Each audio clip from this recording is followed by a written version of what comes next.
এই বাইকটা আমার ক্রাশ না, এই বাইকটা আমার পছন্দ, ঠিক আছে, লিস্টে মানে প্রাইস হিসাবে পছন্দের লিস্টে আছে। কিন্তু আমার সবচেয়ে পছন্দের বাইক হচ্ছে R15 V4, যেটা এই যে RCB ব্রেক এই জায়গাটা ভেঙে ফেলছে। মানে ওই জায়গাটা কিভাবে ভাঙলো, মানে এত একটা শক্ত জিনিস কিভাবে ভাঙলো এটা আমি বুঝতে পারতেছি না। এখন মূলত আমার কি করতে হবে জানেন? আরে ভাই তারাই পরিস্থিতিটা একটু বোঝার চেষ্টা করি। ঘটনাটা কি হয়েছে, ঘটনাটা যেটা হয়েছে যে এখানে আর্মিগুলো দাঁড়াইছে, বাট কেন দাঁড়াইছে, হোয়াই? ভাই যে পরিমাণ ঠান্ডা পড়ছে ভাই, শেষ জমে একবারে। এই 4-5 দিন ধরে যে পরিমাণ ঠান্ডা। আচ্ছা যাই হোক, এখন বাজতেছে 3টা 23 অলরেডি। আসি হচ্ছে এটা কি 13 মুখ বলে, সামনে হচ্ছে 13 মুখ ব্রিজ। আর এই ব্রিজটা কিছুদিন হয়েছে ঠিক হয়েছে, আগে মানে একটা স্টিলের ব্রিজ ছিল, মানে একটা গাড়ি যাইলে আর একটা গাড়ি আসতে পারতো না, এরকম সিস্টেম ছিল। আর এই যে হচ্ছে মাই ক্রাশ, যদিও মাই ক্রাশ মানে আমার বর্তমানে এটা আমারটাই, ঠিক আছে। মাই ক্রাশ এটাকে আমি সর্বপ্রথম চয়েস করছিলাম যে সময় আমি বাইক কিনবো ওই সময়। আচ্ছা চলেন গ্লাভস টাভস পরি ভাই। এই গ্লাভস টাভস পরবো যে, গ্লাভসের একটা কাহিনী আছে। গ্লাভসের কাহিনীটা হইতেছে যে আমি কয়েকদিন আগে হাফ গ্লাভস কিনতে চাইছিলাম, কিন্তু গেছিলামও কিনতে, মানে সব কিছু কমপ্লিট কিনে ফেলার চিন্তা ভাবনাও করতেছি। এখন হাফ গ্লাস যে কিনবো, মানে চিন্তা করছিলাম যে হাফ গ্লাস কেনার কারণটা হচ্ছে যে আমি যেহেতু টুকটাক ফোনে কাজ করা লাগে, ঠিক আছে, বাইক চালাইতে, সেহেতু হাফ গ্লাস ইউজ করে যে আমি টুকটাক ফোনের কাজগুলোও সারতে পারি।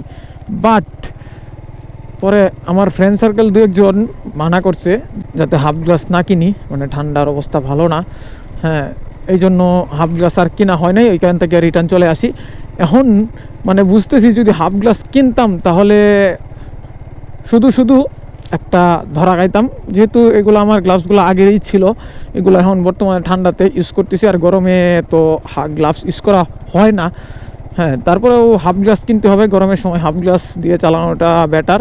আর এটা হচ্ছে 13 মুখ ব্রিজ, এটার মধ্যে শুক্রবারে আসলে প্রচুর মানুষ দেখা যায়, প্রচুর এখানে ঘুরতে আসে। আর অনেকদিন পরেও এদিকে আসলাম, কারণ অনেক দিন ধরে এদিকে আসা হয় না। আর যাবো একটু 300 ফিটেও যাওয়া হইতেছে না, ভিডিও টিডিও তো মেক করা হয় না, সেই জন্য আর কি যাওয়া হয় না। আর যে পরিমাণ ঠান্ডা পড়ছে ভাই, এই ঠান্ডাতে বাইক চালানো মানে খুব কষ্টকর হয়ে যায়। মাঝখানে কালকে তো এমন ঠান্ডা, মানে বৃষ্টি পড়ে না, কুয়াশা মানে বৃষ্টির মতো পড়ছে, ওইভাবে হালকা পাতলা পড়ছে। আর অনেক জায়গায় নাকি যে দেখতেছি যে মানে তুষার পড়তেছে, তুষার মানে আমেরিকাতে না কোন জায়গায় দেখলাম একটা ভিডিওতে, মানে তুষার পড়িয়া এতটুকু উঁচা হয়ে গেছে, মানে 4-5 ইঞ্চির মতো উঁচা হয়ে গেছে, ঠিক আছে। মানে 4-5 দিন মানে নাকি অনেক কিছু বন্ধ দিয়ে দিছে আমেরিকাতে। এখন গেছে বছরের থেকে এই বছর একটু ঠান্ডাটা বেশি, মানে গেছে বছর যে পরিমাণ ঠান্ডা ছিল তার থেকে একটু ঠান্ডাটা বেশি এই বছর। তবে প্রচণ্ড পরিমাণ ঠান্ডা ভাই, যারা বাইক চালায় ওরা বুঝতে পারে ঠান্ডার বিষয়টা। আর রিসেন্টলি তো শুনছেনই আমার বাইকটা সার্ভিস দিছি, সার্ভিসে সব কিছুই কমপ্লিট, কিন্তু টুকটাক কিছু বাকি আছে যেগুলা আমার টুকটাক কমপ্লিট করতে হবে। সেগুলা যেমন আরসিবি গ্রিপটা বলতেছি, আরসিবি গ্রিপগুলো তো চেঞ্জ করছি, আরসিবি ব্রেকটা আমার চেঞ্জ করতে হবে। মানে এটা এই যে এই সাইড দিয়ে, মানে আমি একটা জিনিস দেন, এই যে দেখতেছেন এই জিনিসটা আমি আমার বাসার নিচে রাখছিলাম, ওই জায়গাটা একটু ভাঙা ছিল, কিন্তু কোন বাচ্চা না কে ভাঙছে ওইটা বলতে পারি না, এই জায়গাটা ভেঙে ফেলছে। এখন একটু ব্রেক ধরতে অসুবিধা হয়, যদি মনে করেন বাই চান্স এটা এদিক দিয়ে স্লিপ খায় এদিকে পড়ে যায়, তাহলে ব্রেক ধরা শেষ। আমি ধামাস করে মনে করেন এই ওটুর পিছনে যদি ব্রেক ঠিক মতো না ধরতে পারি, তাহলে ধাম করে মাইরা দেওয়ার চিন্তা ভাবনা আছে আর কি। হ্যাঁ, এই জন্য আমার টুকটাক কিছু, মানে এটার দাম নাকি 6,000 টাকা, 6,500 টাকা। আমি যেটা ইটু ব্রেক না কি বলে আরসিবির, ওইটাই আর কি, যেটার দাম 6,500 টাকা একদিন দাম করছিলাম 10 নম্বরে। বাট ভাই এই 6,000 টাকা আমার জরিমানা লাগলো। আর টুকটাক তো বাইকে সবসময় অলওয়েজ কাজ থাকে, মনে করেন এখন না থাকলেও 10 দিন 12 দিন পরে টুকটাক কাজ থাকে বাইকে, কারণ বাইক চালাতে গেলে টুকটাক কাজ থাকি। আর এটা মাই ক্রাশ কেন বলতেছি, এটাও আমার ক্রাশ না ভাই, আমার প্রথম চয়েস ছিল এই বাইকটা, কিন্তু এই বাইক না নিয়ে আমি নিয়েছিলাম মনোটন। মানে ওইটাও আমার চয়েসের একটা বাইক, মনোটন। সর্বপ্রথম যে সময় বাইক কিনি নাই, ঠিক আছে, আমার ইচ্ছা ছিল যে মনোটন কিনবো, বাট কিছু কিছু কারণে পরে মনোটন থেকে আমার মন উঠতে যায়, যে ব্রেকিং টেকিংয়ের দিক দিয়ে আমার মনোটন থেকে মন উঠতে যায়, যে আমি চিন্তা ভাবনা করি যে এবিএস সেন্সর, মানে এবিএস সেন্সরে আমি বাইক নিব। তো এবিএসের মধ্যে এটাই আছে জিক্সারের মধ্যে, হ্যাঁ। তারপরে আমি এটা নেই এবিএস সেন্সরের মধ্যে, জিক্সারের মধ্যে, যেহেতু এটাই আছে এবিএস সেন্সরে। এই বাইকটা আমার ক্রাশ না, এই বাইকটা আমার পছন্দ, ঠিক আছে, লিস্টে, মানে প্রাইস হিসাবে পছন্দের লিস্টে আছে। কিন্তু আমার সবচেয়ে পছন্দের বাইক হচ্ছে R15V4, যেটা আমার কেনার সামর্থ্য নাই, এটা আমি আগেও বলছি। বাট কোনোদিন কিনতে পারবো কিনা ওটা আমি জানি না। যদি কিনতে পারি তাহলে অবশ্যই কিনবো, ইচ্ছা আছে। কারণ একটা কথাই আছে যে স্বপ্ন বড় দেখো। স্বপ্ন কেমন বড় দেখো, যে মনে করো তোমার এক জায়গায় যে 10 কিলোমিটার যেতে হবে, 10 কিলোমিটার যেতে হবে, সেই জায়গায় তুমি 15 কিলোমিটার টার্গেট রাখো। তুমি যদি 15 কিলোমিটারের টার্গেট রাখো তাহলে তুমি 10 কিলোমিটার যেতে পারবে, মানে কনফিডেন্স পাবে। আর যদি মনে করো তুমি 10 কিলোমিটার যেতে হবে, তুমি 10 কিলোমিটারের টার্গেট রাখো, এই কনফিডেন্স নিয়ে তুমি আগাও, তাহলে তো আর হবে না। তোমার টার্গেট রাখতে হবে বেশি, তাহলে তুমি তোমার স্বপ্নটা পূরণ করতে পারবে। বাট ওই টার্গেট অনুযায়ী আমি চিন্তা ভাবনা করছি যে আস্তে আস্তে কিছু টাকা পয়সা জমানোর, পারতেছি না। তবে এখন পরিস্থিতিটা আমার একটু খারাপ। আসলে মানুষের পরিস্থিতি সবসময় খারাপ থাকে না, কোনো সময় ভালো, কোনো সময় খারাপ, সব মিলাই চলতে হয়। আর কোনো সময় ভালো, কোনো সময় খারাপ আসবেই, এটা মানুষের কাছে নিয়ম, রুটিন বলতে পারেন। যে আজকে আপনার ভালো যাচ্ছে, কালকে আপনার খারাপ যাবে, কালকে আপনার খারাপ যাবে, আজকে আপনার ভালো যাবে। ওটাই হচ্ছে আর কি প্রকৃতপক্ষে নিয়ম। আর চলে আসছি ফুল একটা গ্রামের ওয়েদারে, কারণ গ্রামের ওয়েদারটা জোস, মানে অনেক দিন ধরে গ্রামে যাইনি, তো অনেক দিন ধরে, মানে 5-6 মাস ধরে গ্রামে যাওয়া হয় না, তাই ভাবলাম একটু গ্রামের পরিবেশটা একটু ফিল করি। সেই জন্য এদিকে চলে আসছি, গ্রামের পরিবেশ ফিল করতেছি। এদিক দিয়ে হাওরের মতো দেখা যাইতেছে, যেমন আমার বাড়িতে দেখা যায় হাওরের মতো, সেই জিনিসটা একটু ফিল করতেছি আর কি। এই জিনিসটা ভালো লাগতেছে। আর এটা হচ্ছে মেবি উলো কলা বলে, শিওর আমি বলতে পারতেছি না জায়গার নামটা কি। অলরেডি চলে আসছি 300 ফিট নীলা মার্কেট গুল চত্বরের এদিকে। বাট এই 300 ফিট আসার কারণেই হচ্ছে ভাই একটু সময় কাটানো। এই 300 ফিটে আসার কারণ হচ্ছে একটু সময় কাটানো, এই জন্য আজকে এদিকে আসলাম। যাই 300 ফিট যাই, একটু সময় টময় কাটাই, এক জায়গায় দেখি বসবো, বৈশা বুঝবো পরিস্থিতি। দেন আজকে 300 ফিটে মানুষ কম, ঘটনা কি ঠান্ডার জন্য মানুষ কম না কিসের জন্য? আবার আর্মি, রে ভাই আর্মিদের কি চেকপোস্ট চলে না কি চলে? আমার দেখতেছি এখানে আর্মি আছে, কোনো মানুষ নাই, ঘটনাটা কি? ঘটনা তো প্যাস কাইছে। ঘটনাটা কি এখানে? এই যে এখানে আরেকটা আর্মি, একটু দাঁড়াই, পরিস্থিতিটা একটু বোঝার চেষ্টা করি ঘটনাটা কি হইছে। ঘটনাটা যেটা হইছে যে এখানে আর্মিগুলা দাঁড়াইছে, বাট কেন দাঁড়াইছে, হোয়াই? ওহো, পুরা রাস্তায় তো দেখতেছি আর্মির গাড়ি, ওইদিকেও আছে, মানে যেটি রানিংয়ে যাইতেছে ওইটি আবার ঘূর্ণি দিতেছে। ও আচ্ছা আচ্ছা আচ্ছা, এই অটো রিক্সার জন্য। এখন বুঝতে পারছি কাহিনীটা কি। এই অটো রিক্সাগুলোকে মানে এখান থেকে সরানোর জন্য এই কাহিনী চলতেছে। এই যে সব দেন অটো রিক্সা যে যেদিক পারতেছে দিক চলে যাইতেছে। তবে এই 300 ফিট আসা হচ্ছে কি জানেন, যে আসলে দেখতে পারবেন রেস, কিন্তু এখন বর্তমানে এই 300 ফিটের রেস টেস কম হয়। এই রেস কম হওয়ার কারণটা কি জানেন? হ্যাঁ, ঠান্ডা তো, এই জন্য রেস টেস একটু কম হয়, সেই জন্য রেসটা দেখা যায় না। আর তারপরেও কিছু আছে দেখবেন যে বের হইছে, খুব টানাটানি কইরা, খুব রেস কইরা যাইতেছে, খুব জমজমাট কইরা, মানে ইয়া করতেছে, যে টানাটানি করতেছে। আর দেখছেন কুয়াশার পরিমাণ ভাই এইখানে আসলে দেখা যায়। আর রাত্রেবেলায় এই রাস্তায় তো মানে মোটামুটি যদি 2টা-3টা দিক দিয়ে আসেন ভাই, কুয়াশা এই থেকে এই পর্যন্ত দেখা যায় না। এই একটা পরিস্থিতি আর কি থাকে এই রাস্তার মধ্যে। এখন মোটামুটি মনে করেন কুয়াশা, তারপরেও আছে, সূর্য মামা তো একবারে উঠেই নাই, সূর্য মামার মতো। আর এখানে গতি রাখতে হবে কত জানেন? হাইয়েস্ট 40 থেকে 50 গতি রাখবেন।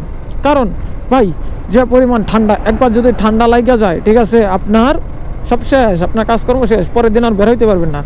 তাই মানে ঠান্ডার যাবতীয় যত কিছু আছে নিজের সেফটি টেফটি মেনটেন কইরা, ঠিক আছে, সব কিছু রাইকা তারপরে আপনি ঠান্ডার সব কিছু নিয়ে তারপরে বের হন। যেমন আমার মনে করেন গ্লাভসগুলা যদি আমি না পরতাম আমার পুরাপুরি অবস্থা খারাপ হয়ে যেত। মানে এই গ্লাভসের জন্য এখনও মোটামুটি আমি যে গাড়িটা চালাইতে পারতেছি, যদি গ্লাভসটা না থাকতো ভাই অবস্থা পুরাপুরি খারাপ হয়ে যেত, অবস্থা একবারে শেষ, নাজেহাল হয়ে যেত। এখন এই হাফ গ্লাস লইলে হাতে তো মনে করেন জং ধরে যেত। আর দেখছেন এই গাড়িগুলা কি গতিতে চলতেছে, অথচ আমি দেন 50, ওই যে দেখেন আরেকজন যাইতেছে হ্যান্ড গ্লাস ছাড়া, কীভাবে চালায় আর ভাই, গ্লাভস নাই কিছু নাই, এভাবে কীভাবে চালায়। এখানে ট্রাকের গতি হিসেবে 50, বাইকের গতি হিসেবে 60, আর কার বাসের হচ্ছে 80। এটা ভাই আমি 50 গতিতে যাই, লিমিটের ভিতরে যাও। সৌরভ, কন্ট্রোল কন্ট্রোল, লিমিটের ভিতরে থাকো তুমি, কারণ ভাই দরকার নাই এত ফাস্ট রাইড করার। আর 300 ফিটের ওয়েদার, আর 300 ফিট তো কিছুদিন আগে দেখছিলাম ময়লা, মানে আসছিল ওই কিন্তু বিএমপির চেয়ারম্যান, নামটা কিন্তু ভুলে গেছি, কারণ এই রাজনীতির বিষয়ে আমি কোনো কিছুই জানি না, এই রাজনীতির ধারে কাছে আমি নাই, সেই জন্য আমি কোনো কিছুই জানি না। নামটাও দেখছেন এখন ভুলে গেছি যে কি নামটা, ও তারেক জিয়া, হ্যাঁ মনে হয়েছে তারেক জিয়া আসছিল, নেতা বিএনপির ভারপ্রাপ্ত চেয়ারম্যান, সে আসছিল। আসার পর আর কি যে রাস্তার অবস্থা পুরো ভয়াবহ হয়ে গেছে। আবার দেখলাম যে একটা ভিডিওতে রাস্তাঘাট পরিষ্কার করছে, রাস্তাঘাট পরিষ্কার করে এখন মোটামুটি ভালো লাগছে। আর রাস্তাঘাটটা দেখছেন কি পরিমাণ সুন্দর, 300 ফিটের রাস্তা, মানে এক কথায় বলতে পারেন অসাম একটা রাস্তা, অসাম। আর এখানে দেখেন বাতাস লাগতেছে ঠিক, কিন্তু ঠান্ডাটা কম লাগতেছে। বাট এটা কেন? হয়তোবা মানুষের বসতির জন্য এই জায়গায় এরিয়াটা যে একটু গরম গরম লাগে, সেই জন্য হয়তো বা ঠান্ডাটা একটু কম লাগে আর কি, এই জন্য ঠান্ডা কম লাগতেছে। আর বলতে পারেন এক কথায় যে ভাই 300 feet is my best route Dhaka শহরের ভিতরে। আমি এক কথায় বলবো যে বেস্ট রুট। এই জায়গায় আসেন, ঘুরেন ফিরেন, বাট ওই যে সময়ের চেয়ে জীবনের মূল্য বেশি, ঠিক আছে? আগে জীবনের মূল্য বুঝেন, তারপরে সময় নিয়ে কাজ করেন, ঠিক আছে? আপনি সময় নিয়ে একটা জায়গায় যান, কোনো সমস্যা নাই, কিন্তু ভাই এই হাই থ্রটল করে হাই পিক আপ দিয়ে বাইকের টপ স্পিড তুলে, ঠিক আছে, আপনি চলে গেলেন, ঠিক আছে, আপনি মোর সমস্যা হতে পারে, নইলে আপনার জন্য আরেকজনের সমস্যা হতে পারে। কেন ভাই আপনি আরেকজনের সমস্যা কেন করবেন? কি দরকার আরেকজনের সমস্যা করার? আপনি আপনার মতো থাকেন না ভাই, আপনি আপনার মতো থাকেন, আপনি আপনার মতো সব কিছু করেন, আপনি আপনার মতো চলেন, ওইটাই তো ভাই, রিল্যাক্সে চলেন। কি দরকার এত তাড়াহুড়া, এত টানা? আচ্ছা এটি কি মানে সবাই যে সিগন্যালের বাতিগুলো দিছে? আমার তো মনে হয় না কেউ মানে। যে ওরে অনেকেই আসছে দেখা যায় ঘুরতে, আরও আসবে, বাট এখানে একটু দাঁড়াইয়া যে একটু পর্যবেক্ষণ করি 300 ফিটের কী অবস্থা, 300 ফিটের গাড়ি ঘোড়া কেমন চলে। বাট এই ঠান্ডার জন্য হচ্ছে কি জানেন, মানে গাড়ি ঘোড়ার পরিমাণটা খুবই কম দেখেন, একবারে গাড়ি ঘোড়া নাই বললেই চলে। মানে রাস্তা যতটুকু বড়, আর এইখান থেকে রাস্তাটা কি পরিমাণ সুন্দর লাগতেছে দেখছেন। আর এই কষা ঠান্ডা একটা ওয়েদারে অস্থির লাগতেছে। আর যদি এখানে আসেন, মানে যে সময় ওই সাইডে যে সূর্য ডুববে, মানে সূর্যের একটা রশ্মি পড়ে, মানে ওইটার মধ্যে একটা ভিডিও শ্যুট করলে বা একটা ছবি তুললে অস্থির লাগে প্রপারলি। যদিও আমার কোনো ভালো ক্যামেরা নাই বা ভালো ফোন নাই যে আমি একটা, এই যে আরেকজন রেস করে যেতে শুয়ে থাকি, ওই আরেকজন হেলমেট নাই মাথার মধ্যে, ভাই ঠান্ডার মধ্যে কীভাবে বসে আছে এটা বুঝলাম না ভাই। আমার তো হেলমেট সহ ঠান্ডায় আমি পুরোপুরি কাঁপতেছি, ওরা কীভাবে বসে থাকে এটা বুঝি না। বাট দেখি এখানে একটু যেহেতু দাঁড়াইছি, একটু সময় কাটাই, বাইকটা ওই সাইডে নিয়ে যাই, কারণ এই সাইডে যদি ইউটার্ন নেই তাহলে আমার জন্য একটু সমস্যা হয়ে যাবে। আচ্ছা আমি বাইকের যেটা আরসিবির মানে ব্রেকের কথা বলছিলাম, এই যে আরসিবির ব্রেক এই জায়গাটা ভেঙে ফেলছে। মানে ওই জায়গাটা কিভাবে ভাঙলো, মানে এত একটা শক্ত জিনিস কিভাবে ভাঙলো এটা আমি বুঝতে পারতেছি না। এখন মূলত আমার কি করতে হবে জানেন? আরে বাইকে দিই ময়লা, এখন মূলত আমার আরসিবির এই ব্রেকটা পুরাটা চেঞ্জ করে ফেলতে হবে।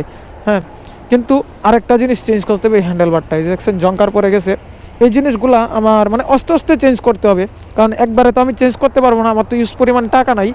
তবে চেষ্টা করব যত তাড়াতাড়ি সম্ভব আমি এগুলো চেঞ্জ করে ফেলার। তবে ভাই 300 ফিট আইসে একটু ভালো লাগতেছে, এখানে একটু বসবো, একটু সময় কাটাবো, ওই ইচ্ছাতেই আসছি। আর বাইকটা আমি ওই সাইডে রাখি, ওই সাইডে রাখি তারপরে একটু সময় কাটাই।